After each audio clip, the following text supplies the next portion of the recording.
Happy knowledge hunting, everyone.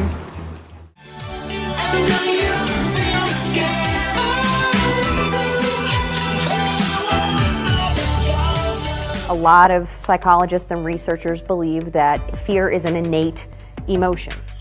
It's believed that we are born with the ability to be afraid because it's a survival mechanism.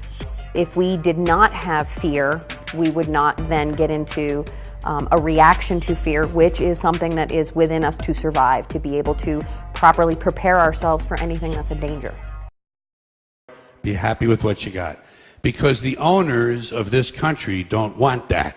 I'm talking about the real owners now.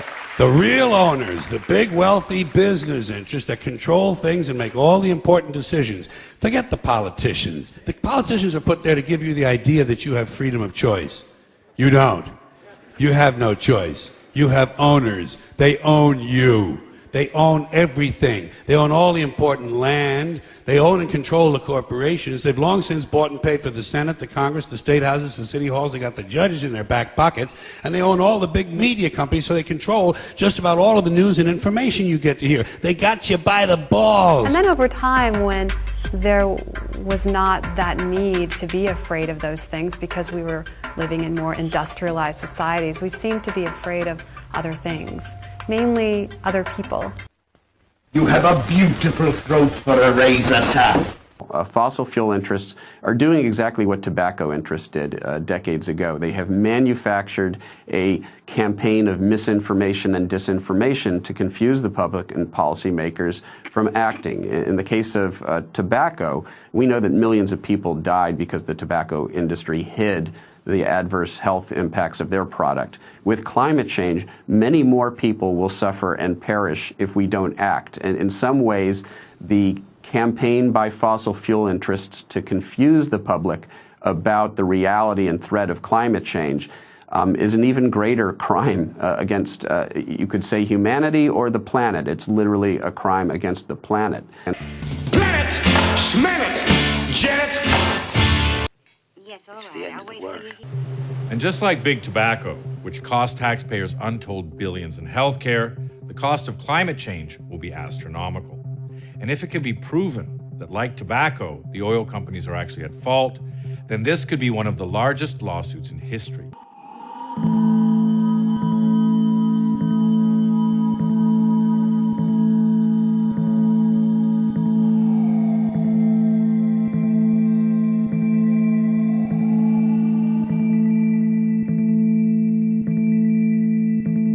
H.G. Wells said in 1905, history is a race between education and catastrophe. And it is going to be a photo finish. You know, if we end up a smear through the shale and nature concludes that intelligence is something never again to put into the hopper, then it will be an enormous tragedy because we didn't go down without a struggle. We have the technologies, the ideology, the compassion for each other, and caring world. We are not a lost cause yet. In our last two episodes of Say goodbye to all of this.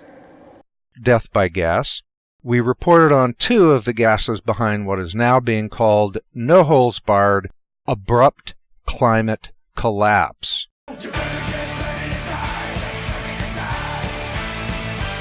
What can we do to stop this? The first step in any solution has got to be a change in our economic system. This has been repeated often enough now, how the system we have now cannot and will not do anything more than it was ever designed to do, and we need more than that. So, supposing we can get the public re-educated and in sync with the plan, how do we redesign an entire world in just 10 years, as Fresco, for one, says is entirely doable? We all agree that there are three general issues that confront us. We'll call them our ABCs of change. So, A, we have energy and climate. The first thing we need, once the old economic paradigm is out of our way and the wealth addicts are in recovery, is energy. Watersheds can be replanted, soils rebuilt, and water cycles restored. There are many examples all around the world where communities have come together to put the pieces back and restore the abundance of their environments and the vitality of their food, water, and shelter systems. Renewing the Earth's health on land, sea, and air will take energy of limitless supply, powering the mega projects required to heal and restore the Earth, projects the likes of which our little world has never seen before. Now, we know the technology is there and has been suppressed by industry and, if necessary, the military. God, it's God. I said it turns out that scientists as far back as the early 1900s have been developing alternative ways to access electricity without combustion. Nikola Tesla believed he had tapped into what he called radiant energy. Many scientists believe he was accessing what's now called free energy. But before Tesla could finish the project, his financier, banker J.P. Morgan, who had a monopoly on the copper used for electrical lines, recognized how Tesla's invention could transmit electricity without wires. He then shut down Tesla's funding. Tesla's lab was burned down and he was ostracized, all for trying to implement his vision of unlimited energy for everyone. Trombley had been invited to demonstrate one of his generators at the United Nations and the U.S. Senate. But these events were undermined by the first Bush administration. Then the device itself was taken in a government raid. Trombley's experience isn't unique. Almost every time I found an inventor with a promising new technology in the field of free energy, he told a similar story of suppression. Inventor John Bedini began working with Tesla's theories of radiant energy decades ago and has produced an assortment of battery charging devices that generate more energy than it takes to run them. He announced that he was going to start offering them at low cost. Soon after that, he was attacked in his lab and warned not to produce the devices. For his own safety, he had to let go of marketing free energy. These are all devices from labs I personally visited.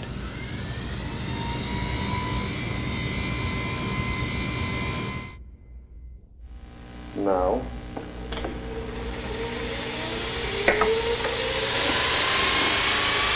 Now, the quality of this footage is obviously poor, and I'm not expecting this to convince you.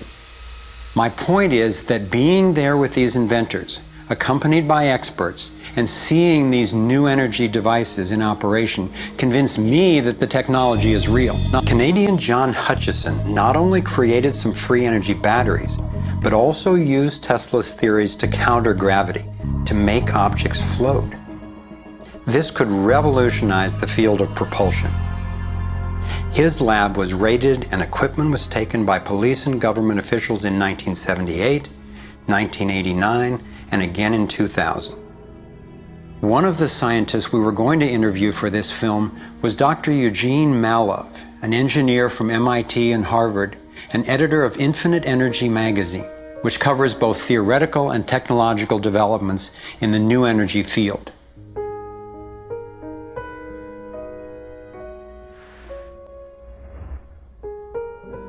Dr. Mallove was mysteriously beaten to death in 2004. If these inventors were all hoaxers and charlatans, I wondered, why are they being suppressed so consistently and so brutally? The energy is extracted from the fabric of the space around us, which means it cannot be metered. That is a direct threat to the single largest industry in the world, energy. It's goodbye ExxonMobil, goodbye oil, goodbye coal, goodbye linear transmission of electricity through power lines, all that gone. Unfortunately, it's someone's $200 trillion piggy bank. The proven oil and gas and coal reserves are worth north of $200 trillion.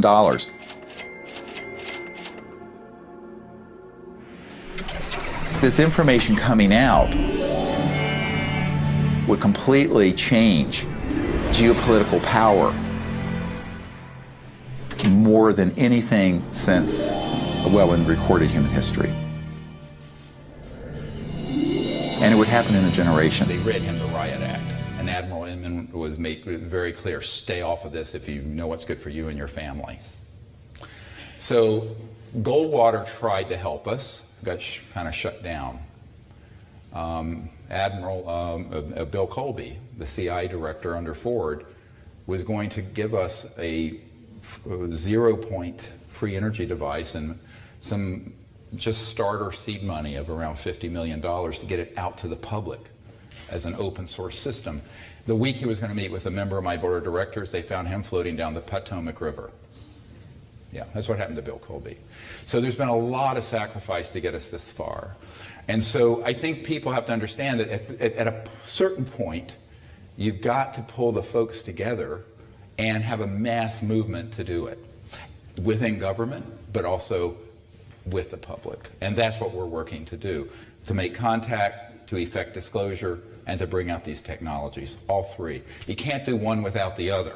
And by the way, that's why the subject in general is secret. Everyone says, well, couldn't they bring out the medical healing technologies? I said, no, because the physics behind transdimensional healing energetically is the same that would run your house without a power bill and use of petrol.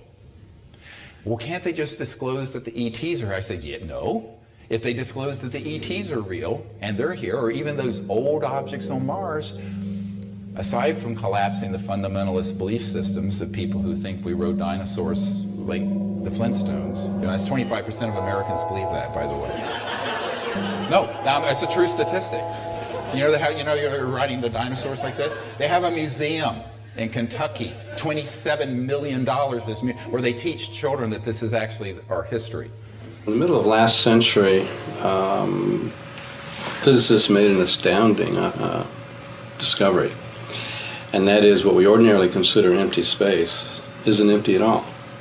Even if you go to the far reaches of outer space, it turns out that rather than emptiness, what we call the vacuum is really a seething cauldron of what we call quantum energy, or zero-point energy. Zero point just simply means that even if you froze the entire universe down to absolute zero, froze out all motion, where everything would be as quiet as you could possibly get it, this energy is still there. It was predicted by the mathematics of quantum theory, but the numbers were so large. For example, there's enough energy in the volume of a coffee cup to evaporate the world's oceans. It was thought, well, this must be some kind of artifact of the theory. But as time went on, various predictions in quantum theory were verified in the laboratory, and it finally turned out we had to take these numbers seriously. So we will need more energy, not less. So new means of production will have to be implemented from day one. Consumption must be, at least for now, capped until we regain a hold of our host planet's health. Most of the physics necessary to reverse and moderate the Earth's life systems, as defining a Class 1 civilization, by the way, is already well understood. However, most are kept in secret from the public by private and military interests. So if we're to regulate the climate, sustain our food crops, maintain habitable lands and oceans and breathable air, our use of technologies must not be constrained by lacking an abundant supply of unmetered clean energy. The world needs affordable, clean energy, or we can't solve the world's problems. Or conventional costs. More on this in the solutions section. Now, the direct link between climate and energy is already established in a negative way. Oil and its pollution, oil products, fossil fuels. And that must be reviewed and resolved before we can implement positive systems of regeneration and cleanup.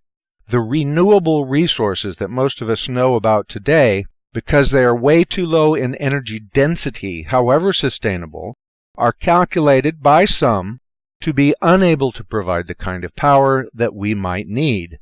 One way, though, is an old technology that has been around since the 40s, but abandoned for the usual capitalistic, for-profit reasons as everything else. It's called the Thorium reactor, or the I had the lifter. good fortune to learn about a different form of nuclear power, the liquid fluoride thorium reactor. We can fully burn up the thorium in this reactor versus only burning up part of the uranium in a typical light water reactor. It's not based on water cooling, and it doesn't use solid fuel. It's based on fluoride salts as a nuclear fuel. You have to heat them up to about 400 degrees Celsius to get them to melt, but that's actually perfect for trying to generate power in a nuclear reactor. Here's the real magic. They don't have to operate at high pressure. They don't have to use water for coolant, and there's nothing in the reactor that's going to make a big change in density. Unlike the solid fuels that can melt down if you stop cooling them, these liquid fluoride fuels are already melted. In normal operation, you have a little piece of frozen salt that you've kept frozen by blowing cool gas over the outside of the pipe. If there's an emergency and you lose all the power to your nuclear power plant, the little blower stops blowing, the frozen plug of salt melts, and the liquid fluoride fuel inside the reactor drains out of the vessel, through the line, and into another tank called a drain tank. In water-cooled reactors, you generally have to provide power to the plant to keep the water circulating and to prevent a meltdown. But if you lose power to the lifter, it shuts itself down all by itself without human intervention. A staggeringly impressive level of safety, even if there's physical damage to the reactor. Thorium is a naturally occurring nuclear fuel that is 4 times more common in the Earth's crust than uranium. It's so energy dense that you can hold a lifetime supply of thorium energy in the palm of your hand. We could use thorium about 200 times more efficiently than we're using uranium now. Because the lifter is capable of almost completely releasing the energy in thorium, this reduces the waste generated over uranium by factors of hundreds and by factors of millions over fossil fuels. We're still going to need liquid fuels for vehicles and machinery, but we could generate these liquid fuels from the carbon dioxide in the atmosphere and from water, much like nature does. We could generate hydrogen by splitting water and combining it with carbon harvested from CO2 in the atmosphere, making fuels like methanol, ammonia, and dimethyl ether, which could be a direct replacement for diesel fuels. Imagine carbon-neutral gasoline and diesel, sustainable and self-produced. You can see that uranium-235 is like on par with silver and platinum. Can you imagine burning platinum for energy? And that's what we're doing with our nuclear energy sources today. We're burning this extremely rare stuff, and we're not burning thorium. You know, some people who are kind of environmentalists, and they say, listen, nuclear power is not sustainable. We're going to run out of uranium. Okay, I will yield that point to you if we're talking about today's nuclear technology. In 2007, we used 5 billion tons of coal, 31 billion barrels of oil, and 5 trillion cubic meters of natural gas, along with 65,000 tons of uranium to produce the world's energy. So I have a friend who's trying to start a rare earth mine in Missouri. Jim, how much thorium do you think you'll be pulling up a year? He goes, I think about 5,000 tons. 5,000 tons of thorium would supply the planet with all of its energy for a year. And he goes, and there's like a zillion other places on Earth that are just like my mine. It's a nice mine, but it's not unique. It's not like this is the one place on Earth where this is found. Every time mankind has been able to access a new source of energy, it has led to profound societal implications.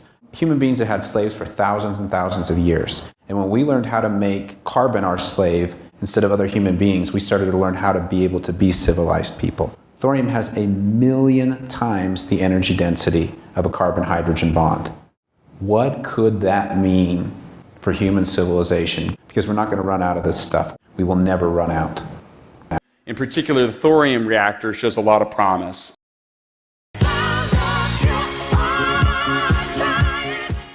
Now, the forms of energy which got us here have to be abandoned literally overnight, because as with any of the old and worn-out systems, that direction is not an answer that can achieve anything more than the same as it has so far. Another way would be to utilize Tesla's work, whatever clues he left us, and were snatched up immediately after his death, which would require ditching the whole national security terrorism farce that prevents his work from reaching the light of day. Now, Tesla understood the most basic concept of electrical properties, which is where there are electrons flowing, there will be magnetism, and where there is magnetism, there are electrons that are going to flow.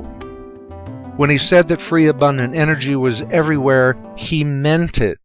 Consider that the Earth is one gigantic magnetic field generated by an internal dynamo.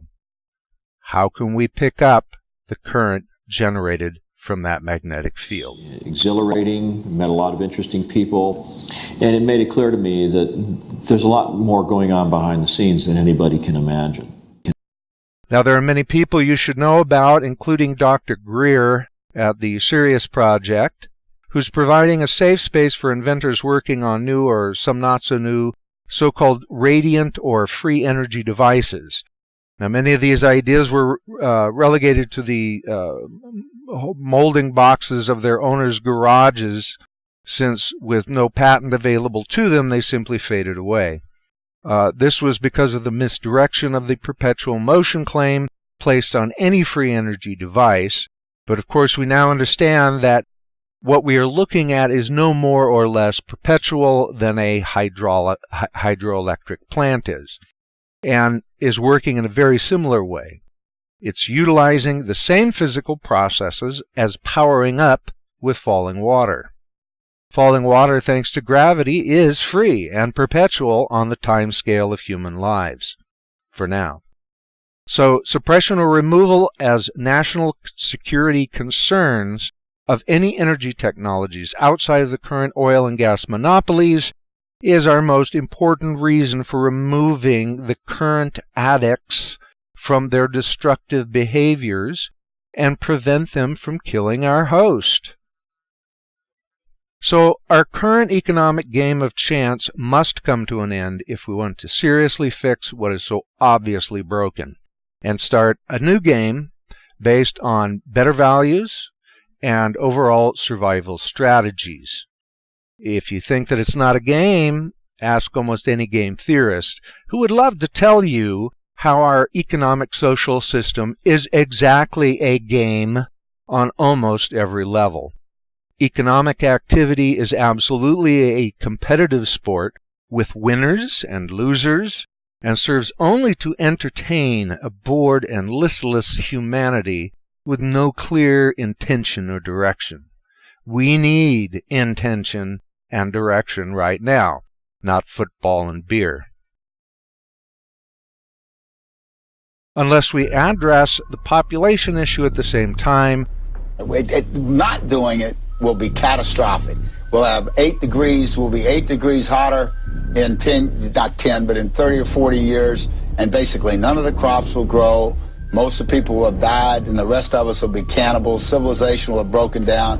What the few people who are left will be living in a failed state like Somalia or Sudan, and living conditions will be intolerable. The droughts will be so bad there'll be no more corn growing. But not doing it is suicide. Or nature addresses it for us. So maybe you're wondering what sort of options are available if we wanted to address the problem. In the left-hand column, I've listed some of those things that we should encourage if we want to raise the rate of growth of population and in so doing make the problem worse. Just look at the list. Everything in the list is as sacred as motherhood. There's immigration, medicine, public health, sanitation. These are all devoted to the humane goals of lowering the death rate. And that's very important to me if it's my death they're lowering. But then I have to realize that anything that just lowers the death rate makes the population problem worse. There's peace, law and order. Scientific agriculture has lowered the death rate due to famine. That just makes the population problem worse. The 55-mile-an-hour speed limit saved thousands of lives. That makes the population problem worse. Clean air makes it worse. Now, in this column are some of the things we should encourage if we want to lower the rate of growth of population and in so doing help solve the population problem. Well, there's abstention, contraception, abortion, small families, stop immigration, disease, war, murder, famine, accidents. Now, smoking clearly raises the death rate. Now, that helps solve the problem. Well, remember our conclusion from the cartoon of 1 person per square meter. We concluded that zero population growth is going to happen. Let's state that conclusion in other terms and say it's obvious nature is going to choose from the right-hand list, and we don't have to do anything.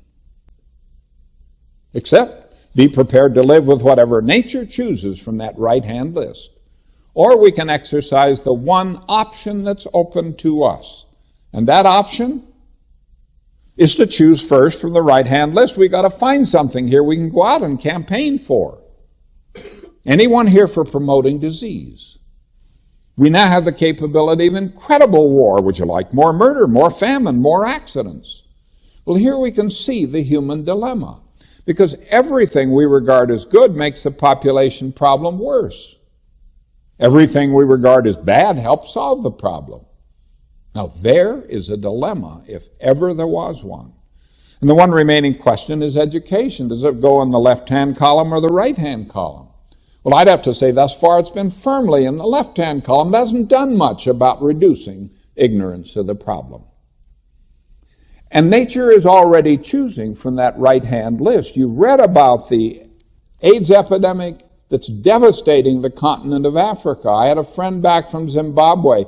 People, he said, are dying on the streets. Nature's taking care of the problem. Well, that's cast rather a gloom over the evening, hasn't it?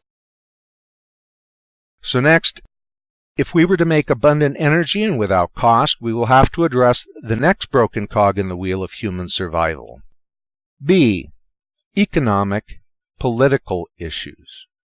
Taking back what's been stolen from us is not stealing, according to Jodie Foster. They spend billions of dollars every year lobbying to get what they want. Well, we know what they want. They want more for themselves and less for everybody else. But I'll tell you what they don't want. They don't want a population of citizens capable of critical thinking. They don't want well-informed, well-educated people capable of critical thinking. They're not interested in that. That doesn't help them. That's against their interest. That's right. They don't want people who are smart enough to sit around the kitchen table and figure out how badly they're getting f***ed by a system that threw them overboard 30 fucking years ago.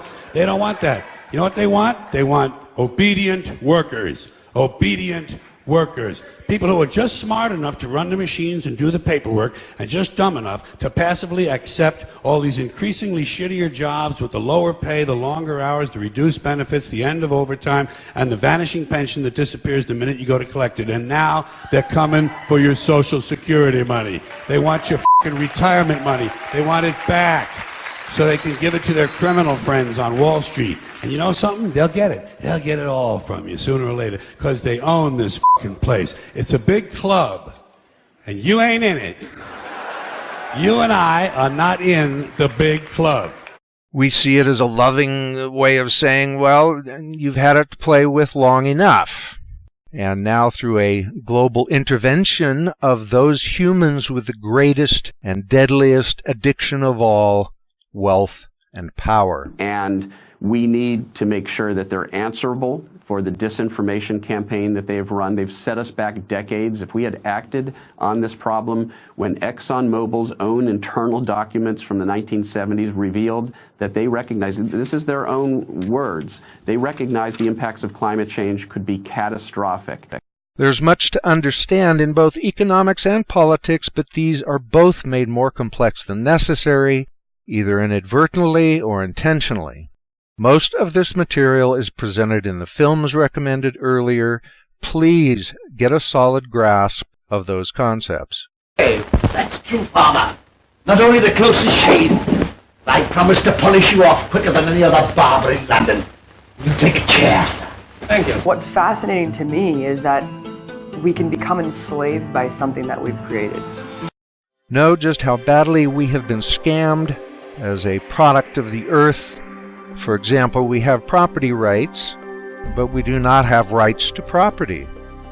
We're at the mercy of those with the money to make it happen, or not.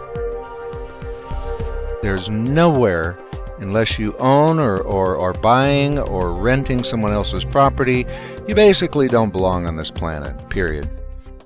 I saw the human consequences of that. The children who were malnourished and even in some cases died of starvation because they couldn't afford to eat. The wars in both Iraq and Afghanistan have very little popular support, and yet for a handful of corporations, Lockheed Martin, Northrop Grumman, Halliburton, they're immensely profitable, as war is for a certain tiny segment of the power elite, and always has been, as Smedley Butler said, war's a racket. So I think that we unfortunately have created a world where power has become centralized in the hands of a select group of corporations that are more powerful than the state itself. That it is within the American political system impossible to vote against the interests of Goldman Sachs. And unless we thwart that power, we are doomed, because corporations, unfettered capitalism, and Carl Polanyi wrote a great book about this in 1944 called The Great Transformation, turn everything into a commodity. In that sense, Karl Marx was right. I mean, unfettered capitalism is a revolutionary force. And human beings become commodities, the natural world becomes a commodity that you exploit until exhaustion or collapse.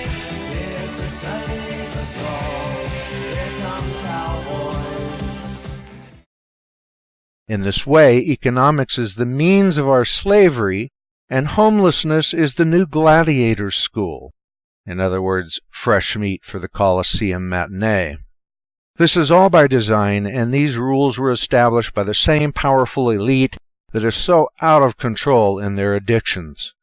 Now, the endgame of this new vision of economics is the resource-based economy, with perhaps a democratized corporate structure as a kind of a perfect intermediary, assuming we have the time for such an intermediary step. Now, this missing piece of the puzzle for us is being promoted by the brilliant economist Richard Wolff, who shares this with us to add clarity. I'm going to spend most of the day or this evening with you and talk about an alternative economic model, because I think I don't need to spend a great deal of time telling you that the system is in trouble. I assume you've figured that out.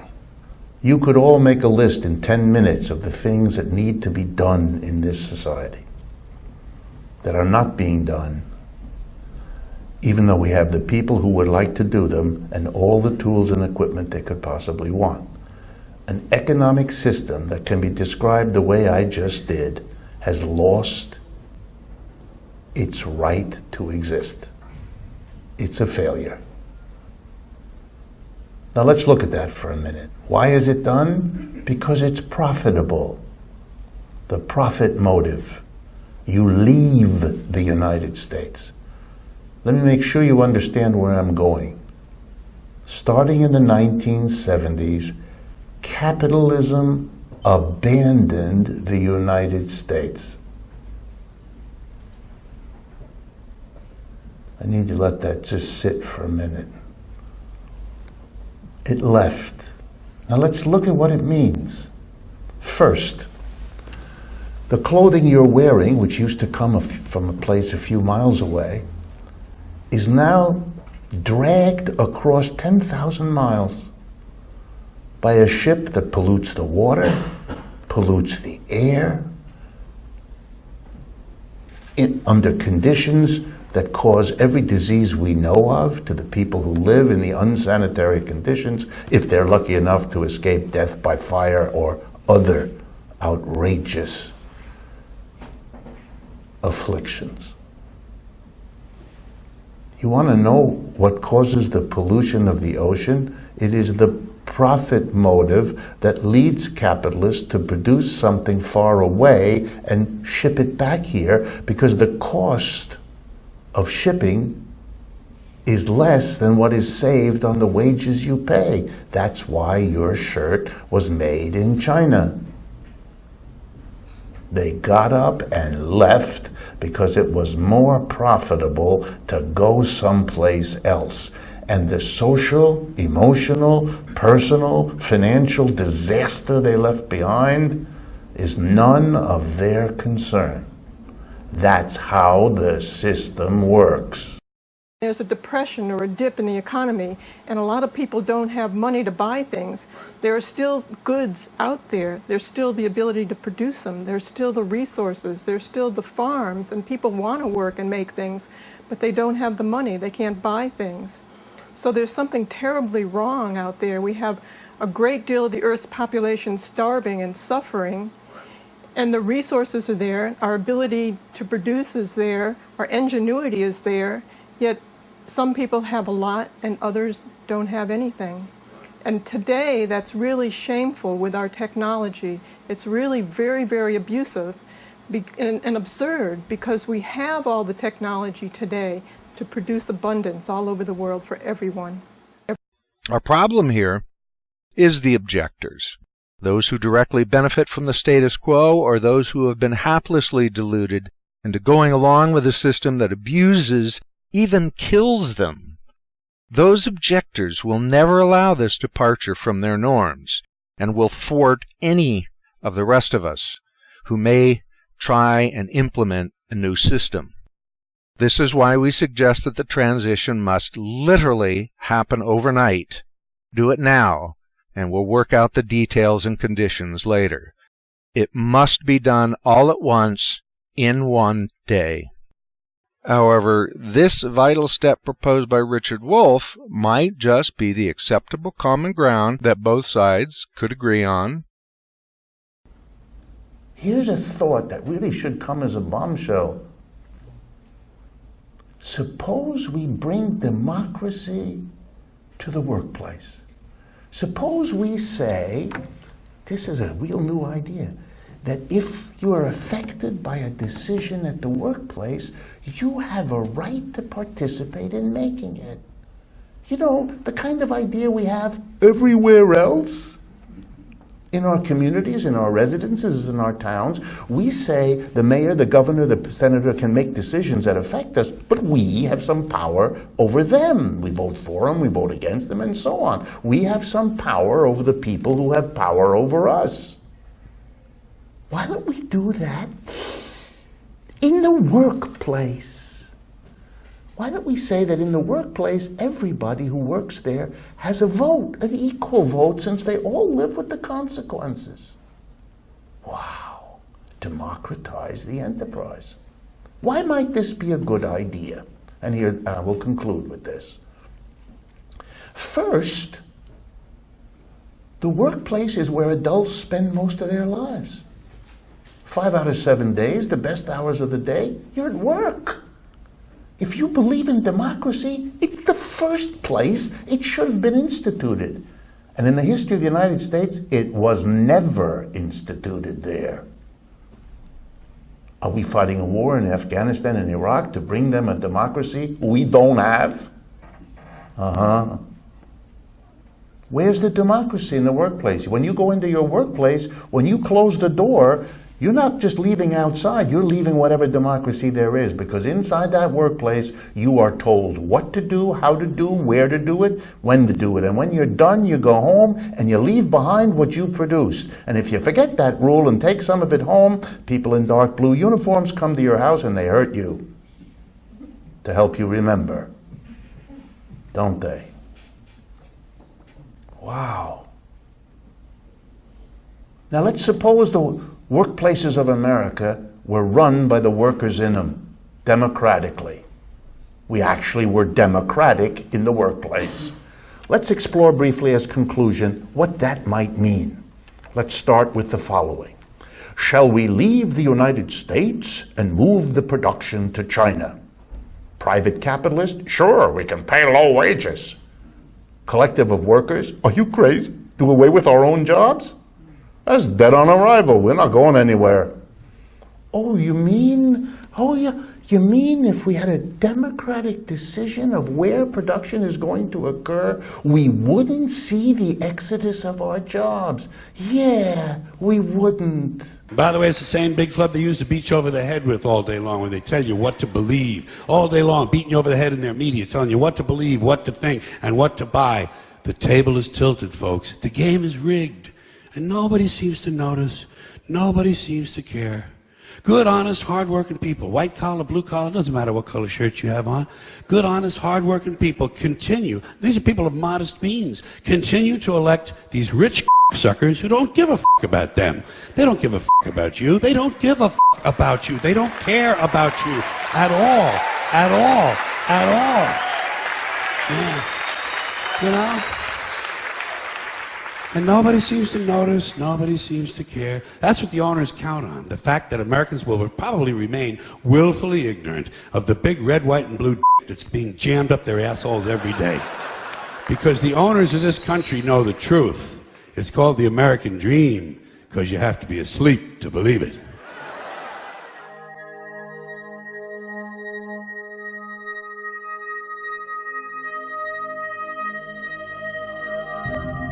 How much does this thing cost? The economics of the future are somewhat different. You see, money doesn't exist in the 24th century. No money? You mean you don't get paid? The acquisition of wealth is no longer the driving force in our lives. We work to better ourselves and the rest of humanity. As a temporary measure towards freedom from the money market system set up by the dysfunctionally addicted families of wealth and power, who's named without hesitation by the Gambles in their film Thrive. Now, how do we change our economy and political system? Well, this brings us to the final broken cog in our human machine. C. Society and culture.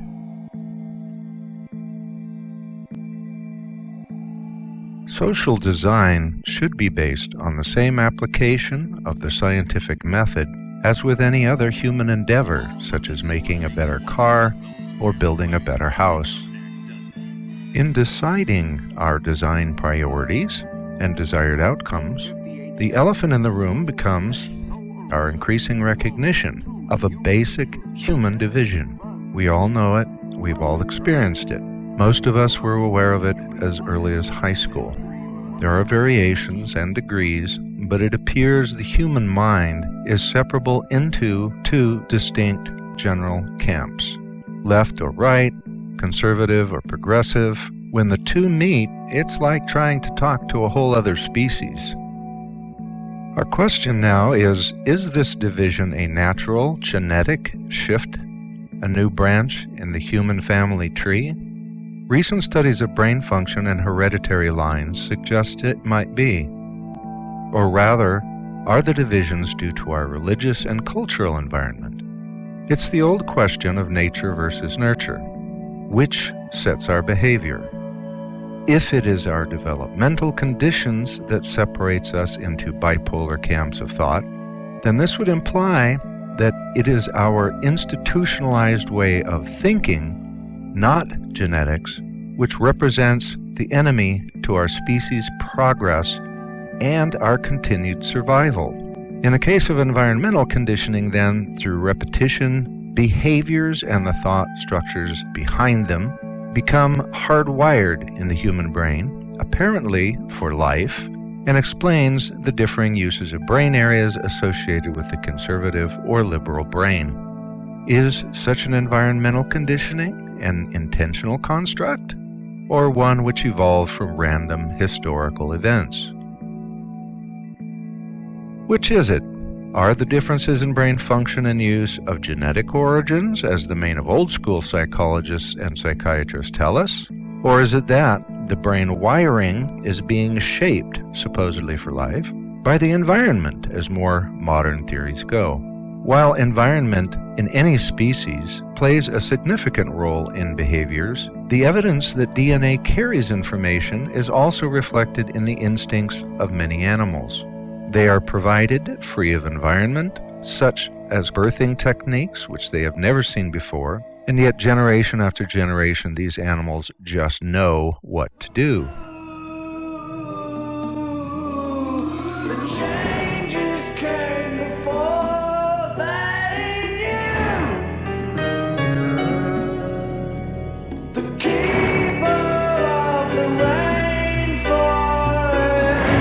If this difference in brain function and wiring, in fact, has a mutational genetic basis, or even perhaps an epigenetic condition of some sort, then we will have to plan accordingly, gain trust from them, or engage in yet another conflict. Allowances will have to be made for existing groups, and provide tasks according to the traits and temperament of each group, conservative and liberal brains, as we move forward. We should not be surprised if there are two distinct subspecies of Homo coexisting. Neanderthal and Cro-Magnon shared a time span, and even interbred. Just because the difference is not externally displayed doesn't mean it's not of enough consequence to be called a genuine branching in our family tree. If this change in the human mind is natural, physical, and genetic, we could well be looking at a divergence of our species. This is a far from novel concept, as evidenced by such works as Cosmic Consciousness by Richard Buck, written in 1905. Today, geneticists are on record as saying that we are, as a species, long overdue for a new mutation to enter into the gene pool, and it appears to be happening. Our DNA has changed by a staggering 7% in the last 15,000 years, greater than all the previous change over the last 200,000 years. We are changing. Now, it's difficult to discuss these two differently defined human groups without using speech that imparts apparent judgments. In the same way that the acquisition of color vision in the human genome can be said to be an advancement, but does not make colored-visioned people any more or less sentient than his or her colorblind counterpart, although new traits and abilities are in fact acquired. But the similarity in this sense is that one can never fully appreciate the vision of the other, and likewise hard for the color-vision folks to understand a world of shades of gray, as it is for the color-blind to understand color. They are different, and so their vision of the world and how they respond to it is accordingly very different. If our social differences are indeed based on genetic changes, then we are not under the influence of cultural or social conditioning and can sidestep them in a crisis. In some ways, this might actually be preferable.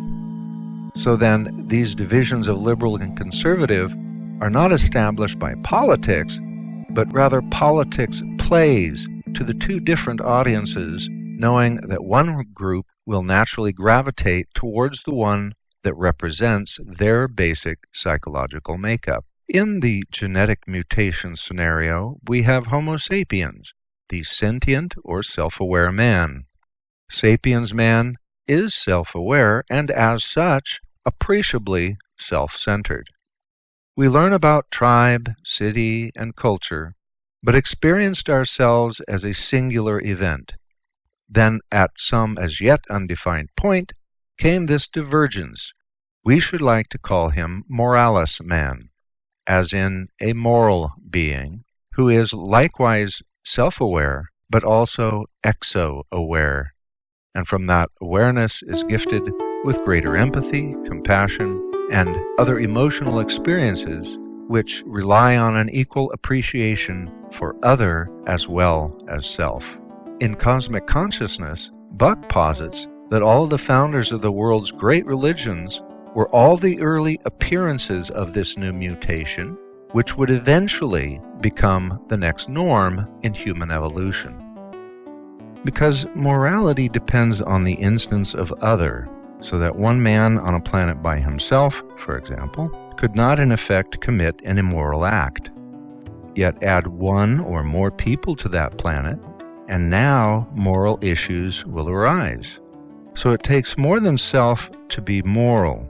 The fact that religions are becoming less relevant as a source of moral training, it's irrelevant if the morality is built in and no longer requires threats of brutal punishments to induce moral behavior. Moral behavior is, in this thesis, as normal for this new group of men and women as running from a tiger was for our predecessors.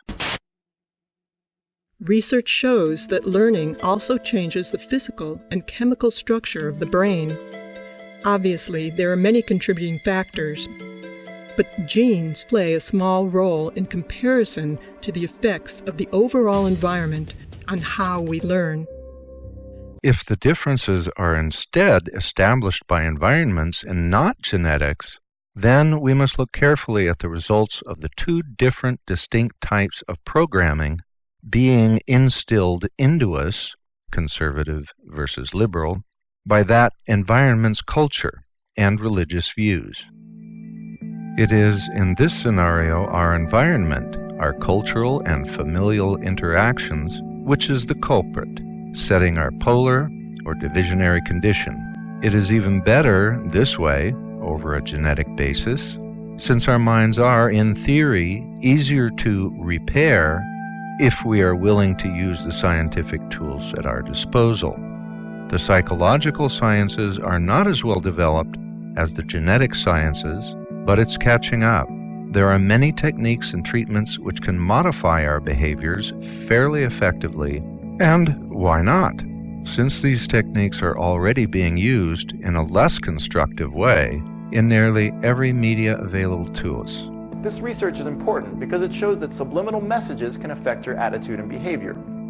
These cultural and religious influences thrust upon us from birth to death do not in this case prey upon our differences in brain function, but rather set that brain function. If it creates an environment that blocks humankind's healthy and normal ability to respond to a common threat or respond inappropriately to things that are not a threat, it can be seen as a pathogen leading to dysfunction or disease. And we will need to deal with that problem of cultural disease with the same intelligence we do with our other intelligently directed activities, from designing cars to putting mankind into space. Society and culture must be studied and improved with the same vigor and skill as if it were open-heart surgery. Attempting to change, in the time remaining, all of the ill-conditioned states of mind present in the minds of men and women around the globe is a daunting task, to say the very least. Good news is, it will not require any artificial apparatus or modification of the genome and the objections that would raise, but will still require a soft change in programming, and that raises many of the same concerns.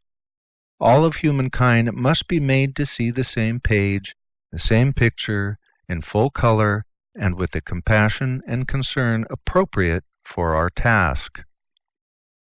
If we are as easy to manipulate as any ad agent or psychiatrist will tell us we are, then if we are able to be masters of our own fate, then we should be the ones deciding on the manipulations being carried out.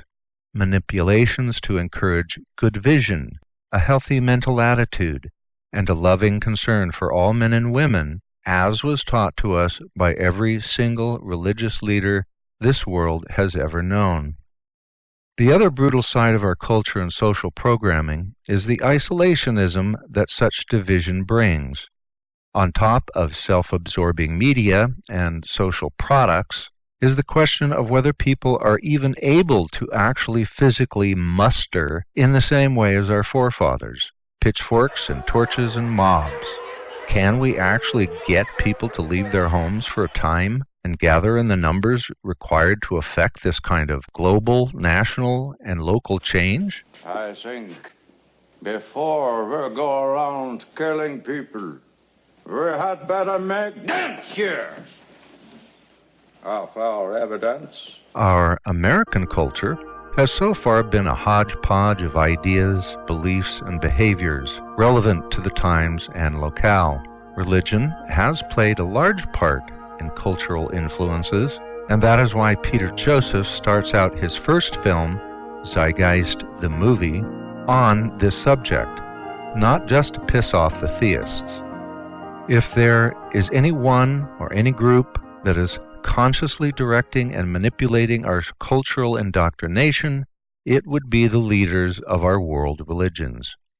Our cultural progress has failed to match the speed of change reflected in our current societal changes resulting from advances in science and technology. We are in conflict. We tend to prize our own culture and religion, having invested a great deal into it. So like an expensive car we bought and show off, If it turned out to be a lemon, we would never divulge that publicly. We would look stupid. So we continue to brag, even knowing the car is a piece of crap. No one wants to use the R word, but an R is what it will be called, and what it is by definition. In order for radical change to work, we need everyone on board. We cannot be fighting two fronts and succeed, fighting to fix our problems and fighting with other resistant beings, presumably of our own kind. In Part 2, we will present a plan with as many of our required changes as we can list. It's up to others to build, change, or improve any such plan, but we need to start talking about making one. And finally, what is the single biggest obstacle to our success and very survival as a developing world? What are the chances we can overcome it? Everything is science. We use science in all aspects of our lives except in our solutions to the really epic problems. If you understand the materials in the film suggested earlier and the reasons behind it, and you cannot unsee the common sense of it, and therefore can no longer live life the same as before, then we suggest a plan. Not the plan, but just a plan, since none that we have actually seen really connects the dots between now and then.